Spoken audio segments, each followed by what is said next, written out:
Bonjour, bon matin, c'est reparti, nouvelle semaine de recettes en direct de ma cuisine. Bonjour, c'est mardi, c'est Fanelli, salut. Ok, donc on est toujours dans notre période des recettes de saison d'automne.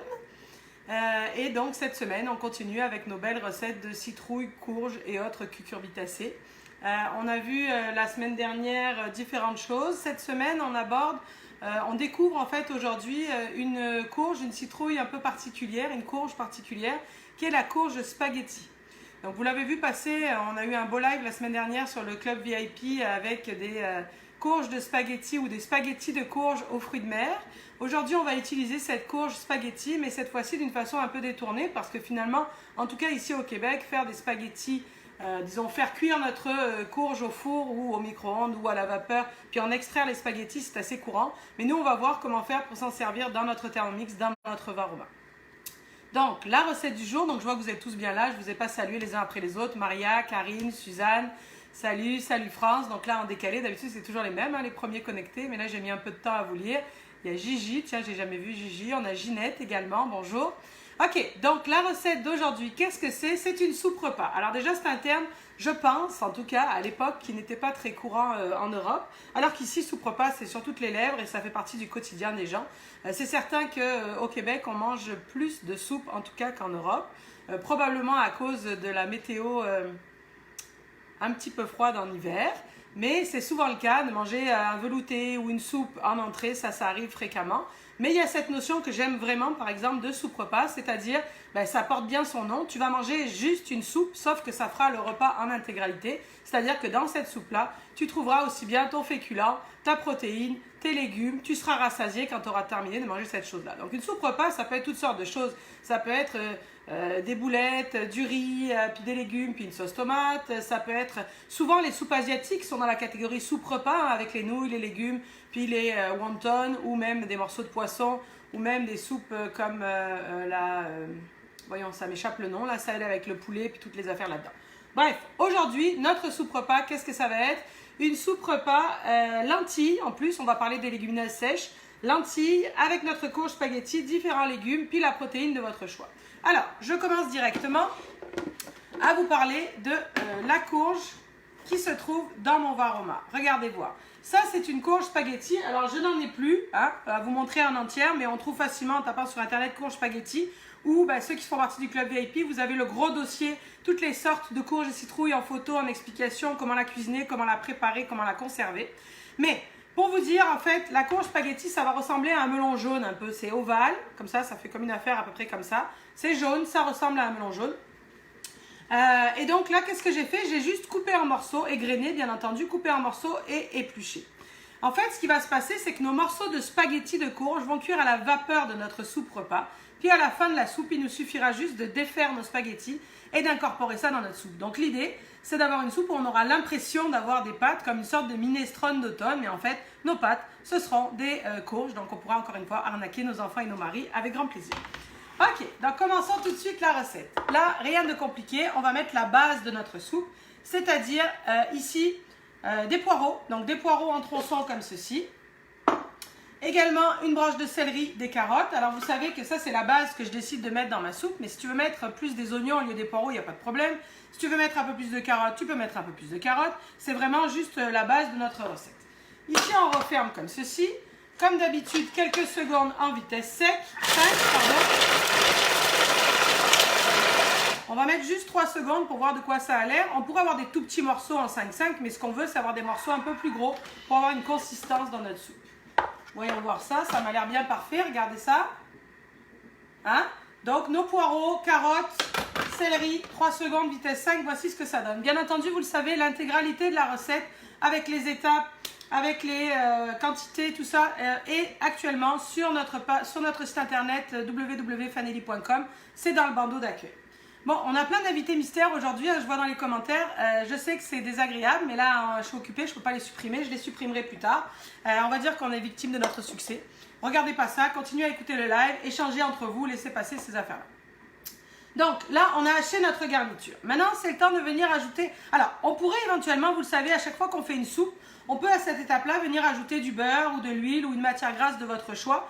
et faire revenir un petit peu notre garniture. C'est possible, mais ce n'est pas indispensable. Donc là, on va zapper cette étape. Ça va nous enlever du gras, puis ça va nous enlever du temps. Ici, donc, j'ajoute ma protéine. Moi, dans la fiche recette qui est sur Internet, c'est du chorizo, donc des morceaux de chorizo coupés en dés que j'avais décidé de mettre. Chorizo, vous savez qu'il y a du doux ou du piquant, donc attention quand vous choisissez à l'épicerie parce que évidemment, ça ne donne pas le même résultat. Hein. Le piquant peut être vraiment très piquant. Si les enfants ou à la maison n'aiment pas trop ça, on fait attention. Chorizo doux va parfumer. Donc un chorizo coupé en petits morceaux. Aujourd'hui, pour faire variante, parce que c'est ça, hein, nous on mange plusieurs fois la même affaire. On va venir ajouter, j'ai choisi de prendre un petit jambon fumé forêt noire que j'ai coupé en petits dés comme ceci et que je vais ajouter à l'intérieur de ma recette. Ça aurait pu être des lardons, ça aurait pu être de la pancetta, ça aurait pu être la protéine de votre choix. Mais ça va cuire un certain temps, donc il faut prendre quelque chose qui résiste à la cuisson pour pas qu'il se défasse de trop. Également, je vais venir ajouter une branche de thym. Je pourrais les feuiller, mais comme c'est une soupe repas qui ne sera pas mixée, je peux laisser ma branche de thym comme ceci, tranquille à cuire. Ensuite, on a dit c'est des lentilles, vous vous rappelez? Donc là, vous voyez dans mon petit pot 140 g de lentilles du puits. C'est important de prendre la bonne sorte de lentilles. Je m'explique, c'est que cette soupe-là va cuire environ 40 minutes, ce qui est le temps idéal pour cuire tous mes amis, mais pour que mes lentilles soient cuites, mais qu'elles gardent une consistance. Lentilles vertes du puits. Si on utilise une autre sorte de lentilles, comme les grosses lentilles brunes, on en avait déjà parlé, hein. J'ai oublié de les sortir, je ne sais pas si vous avez le goût de voir ça là. Attends voir, où sont mes lentilles brunes, que je vous montre cette affaire-là. Bon, c'est pas une bonne idée, tant pis, vous me croirez sur parole. Bon, je verrai si je les retrouve un peu plus tard. Vous savez les lentilles brunes, ah elles sont là. Excuse, je n'étais pas concentrée. Les lentilles brunes, vous apercevez dans mon pot, sont un peu plus grosses que les lentilles vertes du puits. Donc vous comprenez bien que forcément ces lentilles-là, ça va cuire plus longtemps que ces lentilles-là. Hein. C'est des lentilles sèches. La particularité des lentilles par rapport à d'autres légumineuses, c'est qu'on n'a pas besoin de les faire pré-tremper, c'est pas nécessaire. Mais malgré tout, le temps de cuisson, c'est évident, le temps qu'elles se réhydratent et qu'elles cuisent, une grosse lentille, ça durera plus longtemps qu'une petite. Vous entendez que mon autre ami est en train de sonner, parce qu'évidemment, comme ça cuit 40 minutes, j'ai dû m'organiser. Il est censé s'arrêter tout seul, c'est bon. Donc, je répète, dans cette soupe, des lentilles vertes du puits, parce que le temps de cuisson va être respecté. Si tu utilises des lentilles comme ça, brunes, des lentilles sèches plus grosses, alors il faudrait rajouter plus de temps de cuisson, il n'y a pas de problème, il y a assez de liquide. Puis que ce soit du chorizo ou du jambon, il résistera. Donc là, je voulais marquer dans les notes de la recette, rajouter quand même un bon gros 10 minutes de cuisson si vous utilisez des lentilles comme ceci, plus grosses, plus sèches. Donc là, on les met à l'intérieur, comme ceci. On peut les rincer avant si on veut, mais ce n'est pas indispensable. On rajoute ici notre fond de poulet, j'ai mis. Ça aurait pu être légumes, mais vous vous rappelez, je suis en rupture, donc ce sera poulet. J'ai gardé toutes mes épluchures là, de tous les légumes que j'ai préparés. Puis cet après-midi, au programme, notre fond de légumes. Ensuite, on appuie sur la balance. Oups, pas le pétrin, désolé. On appuie sur la balance. Puis on va venir ajouter environ 1,5 d'eau. Alors, c'est beaucoup. Ça va pratiquement jusqu'en haut. Je ne sais pas si vous voyez à l'intérieur de mon bol. Je me rends à la limite du max. J'ai de l'eau à peu près jusqu'ici. Mais on ne s'inquiète pas puisque ça n'est pas une soupe qui va être pulvérisée. Vous vous rappelez, c'est une soupe repas. On va garder des morceaux. Ça va mijoter tranquillement pendant environ 40 minutes. Donc là, qu'est-ce qui se passe? On met notre couvercle comme ceci. On place notre varoma avec nos morceaux de courge spaghetti. Vous vous rappelez, la courge qui va s'émietter et s'effilocher et faire des spaghettis de légumes. Puis là, on programme 40 minutes varoma sens inverse vitesse 1. Pourquoi je ne le fais pas? Parce que je veux vous montrer le tour de magie que j'ai fait là-bas. Donc, je vais libérer l'espace de ce côté et je cuirai cette soupe un peu plus tard. Alors, allons voir donc ce que ça donne au bout de 40 minutes. Tour de magie. Ça va? Vous me suivez? Je prends le temps un peu. Est-ce que vous avez des questions? Non? Ok. L'affaire, c'est que je me rends vite à vous montrer le résultat parce que je veux vous montrer comment on émiette, pas on émiette, on effiloche notre courge de spaghetti. Puis là, ça cuit, hein, 40 minutes, varoma, sens inverse, vitesse 1. Mais tant qu'à faire, dans celui-ci, j'ai encore plus optimisé. Vous comprendrez que tout à l'heure, on a mis nos morceaux de courge spaghetti ici. Vous me dites, pourquoi tu les as pas mis dans le bol? Pourquoi je les ai pas mis dans le bol? Parce que c'était déjà pas mal plein. J'ai préféré y mettre les lentilles, les morceaux de jambon. Mais pour augmenter ma quantité, avoir encore plus de stock, comme une recette encore plus grosse, en mettant mes morceaux de courge spaghetti dans le bol, j'ai augmenté. Si vous êtes que 2 à la maison et que vous divisez la recette en 2, vous auriez pu mettre les morceaux à l'intérieur, ils se seraient effilochés bien tranquillement. Comprenez-vous? Là, on a utilisé le varoma en plus du bol, parce que là, on se retrouve avec presque 3 litres en cumulé. Ça se tient? Mais tant qu'à faire, j'avais mis juste le varoma, mais j'aurais pu mettre quelqu'un sur le plateau. Vous êtes d'accord? Pour optimiser encore plus. Mais le quelqu'un sur le plateau, c'est certain qu'il faut qu'il résiste à 40 minutes de cuisson.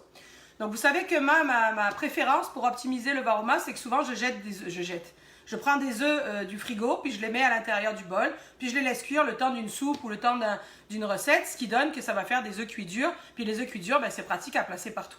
Mais ça, c'est pour une recette de base au varoma à 20-25 minutes. Mais là, si j'avais mis mes œufs pendant 40 minutes, ben, c'est sûr qu'ils auraient été cuits. Mais vous savez, les œufs cuits durs, quand c'est trop cuit, ça devient vert comme ça un peu autour du jaune. C'est pas adobé, hein, c'est pas mauvais, mais ça rend l'œuf quand même un peu plus corsé, un peu plus fort, c'est pas terrible. Tout ça pour vous raconter que, attention, tour de magie, qu'est-ce que j'ai décidé de faire? Rien de compliqué. J'ai décidé qu'en plus de ma soupe, j'allais me préparer une purée de légumes, une purée de carottes. Pas pour le même repas, mais ça sert toujours d'avoir une purée. Ça sera comme mon lunch pour demain midi, bien parfait, avec une tranche de jambon ou un morceau de poulet cuit qui reste. Donc, j'ai optimisé. Ici, ce que vous voyez, c'est qu'avant de démarrer la recette de soupe, je ne vous l'ai pas fait parce qu'à un moment donné, il faut que je mange tout ça. Donc là, vous savez, vous avez déjà épluché des carottes et mis dans votre bol. Ici, on a 400 g de carottes coupées en tronçons, épluchées, coupées en tronçons, mis dans le bol avant de commencer la recette. Puis, également, j'ai mis une pomme de terre qui fait à peu près 100-150 g. Et j'ai haché tout le monde, 3 secondes, vitesse 5. Puis, je les ai placés sur mon plateau. Rien d'extraordinaire. 40 minutes, c'est sûr que c'est cuit, archi cuit, mais pour faire de la purée, c'est bien parfait comme ceci. Je viens de voir passer en diagonale une excellente suggestion. On aurait pu également mettre sur le plateau des tranches de choux. Alors, chou de Savoie ou chou frisé, par exemple, ou même un chou vert ou blanc, ça dépend dans le pays où vous êtes, mais on l'appelle de la même façon. Par contre, on aurait mis des quartiers de choux en haut, parce que sinon, ça aurait été trop cuit, il se serait désagrégé. Donc, des quartiers de choux ajoutés à cette soupe, ça aurait été extraordinaire. Belle idée, madame, ou monsieur, je m'excuse, j'ai pas vu. Je suis pas encore rendue là. Moi, le chou, je mets ça vraiment dans la catégorie hiver et comfort food, la recette réconfortante. Mais vous allez voir qu'on va manger du chou, c'est certain. Ok, est-ce que ça va? Ça va vite, mais ça va bien? Bon, revenons à notre recette initiale, parce qu'avant, il faut d'abord qu'on s'occupe de notre recette de soupe. Je vais prendre le couvercle du plateau de mon autre pour réserver ça 2 minutes. On va y revenir, mais il faut d'abord qu'on gère nos affaires. Là, vous voyez ma courge spaghetti à l'intérieur de mon bol qui est cuite. Si je triche et que j'attrape 2 fourchettes pour comme un peu vous émietter ça, vous allez rapidement comprendre où sont les spaghettis. Tu vois, regarde, ça va s'en venir. Je vais te faire juste un morceau, mais en fait, vous allez voir qu'on va les défaire dans notre Thermomix directement. Vous les voyez, les spaghettis apparaître? C'est le fun, hein? C'est cool, hein? Bon. Ok, ici, dans ma belle soupière ancienne, comme ceci, qu'est-ce qu'on trouve? 100-150 g de bébés épinards frais. Vous les voyez? Ça, moi, les épinards, je les fais rarement cuire, sinon ils deviennent tout béjasse, dégueulasses. Là, c'est pas ça qu'on veut. J'aime ça, verser ma soupe chaude sur mes épinards. Donc là, on va venir verser au départ le bouillon, puis vous apercevez les lentilles, les carottes et les morceaux de jambon qui vont venir s'ajouter à cette belle soupe repas. Ici, je replace mon bol, mais pas celui-ci, parce que c'est un 5. Hein. Ça, c'est un trafic entre nous que vous connaissez. Hein. Et je replace mon bol. Dans la vraie vie, c'est le même que tu vas prendre. Puis, je vais venir ajouter mes morceaux ici de courge spaghetti. Je place comme ceci. Et là, je vais évidemment en sens inverse, tranquillement, venir... Alors, vous savez, quand votre écran ne prend pas, c'est parce que là, je viens de mettre de l'eau dessus. Puis, j'ai les doigts humides, donc du coup, il ne veut pas bien. Hein. Allez, veux-tu? Ok, on y va. On prend le sens inverse, bien entendu, pour venir effilocher nos amis. Bon, qu'est-ce qui se passe-t-il? On a décidé de se rebeller. Ok, voilà. Ça, c'est quand on veut faire vite. Hein. Lui, il ne veut pas. Hein. Allez, sens inverse. En vitesse 3. Pour venir défaire nos morceaux en quelques secondes.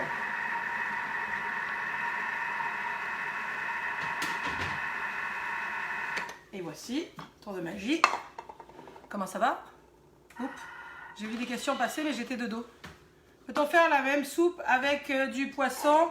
Là, il risque d'être quand même très cuit, hein, votre poisson, pendant 40 minutes. Ça me paraît pas être une super idée. Ou alors, éventuellement, il faudrait ajouter le plateau, mais plus sur la fin de la recette. Donc là, regardez mes spaghettis qui ont été effilochés, mes spaghettis de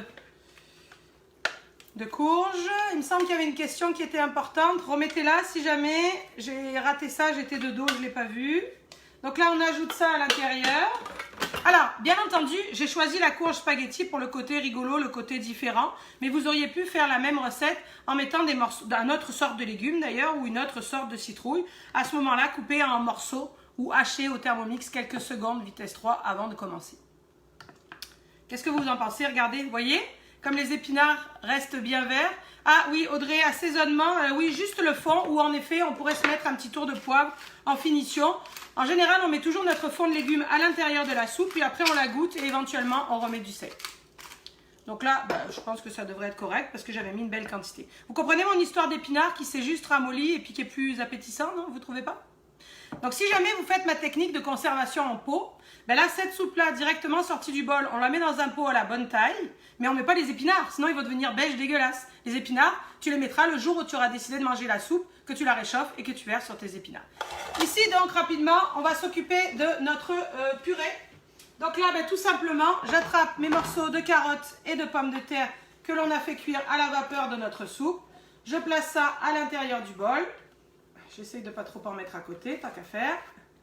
Comme ceci. Cette fois-ci, oui, je vais assaisonner parce que là, mes légumes n'avaient absolument pas d'assaisonnement sur le dessus.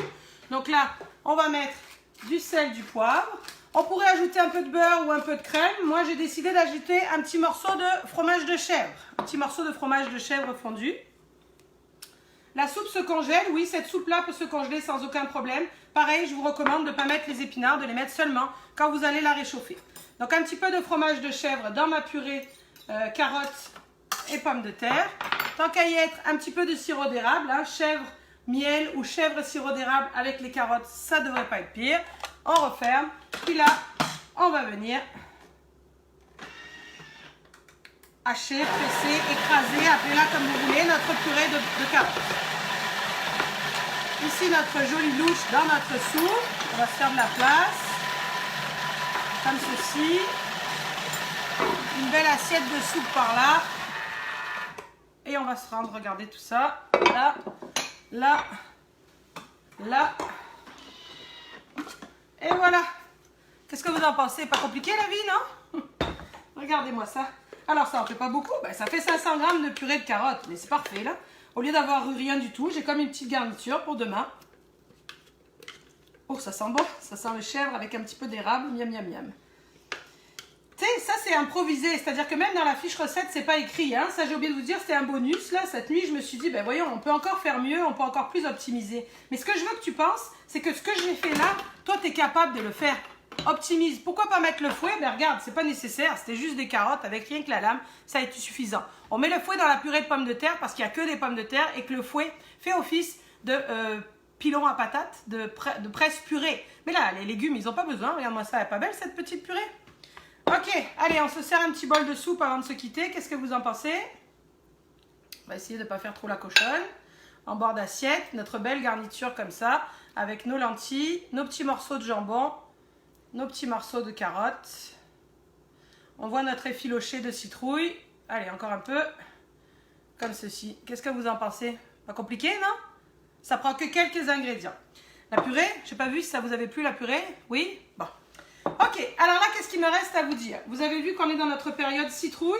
Vous avez peut-être aperçu que j'ai laissé le choix pour le live de jeudi, le live Club VIP, la possibilité de choisir parmi les recettes à base de citrouille. Le jus, la salade, etc. etc. Figurez-vous que vous allez pouvoir avoir 5 recettes, pas une, pas deux, pas trois, pas quatre, 5 recettes et tout en même temps. Tout en cumulé dans le Thermomix, on va être capable de faire un jus, une soupe, une salade, un houmous et des gâteaux. Gâteaux citrouille, pépites de chocolat tout en même temps. Donc ça c'est jeudi 10h30 sur le live Club VIP. Donc si vous souhaitez nous rejoindre, c'est très facile. Sur le site internet, l'onglet abonnement, vous verrez qu'on a bien du fun avec ça. La semaine prochaine, notre thème c'est Halloween, vous vous en rappelez. À partir de cette fin de semaine, le week-end, ce week-end, samedi ou dimanche, vous allez voir, je vais vous lancer un petit concours rigolo pour vous occuper, pour passer du bon temps autour des courges et des citrouilles. Et la semaine prochaine, des recettes, le fun, pour s'organiser pour Halloween malgré la Covid. Sur ces belles paroles, je vous souhaite un beau mardi, puis je vous dis à jeudi. Salut tout le monde!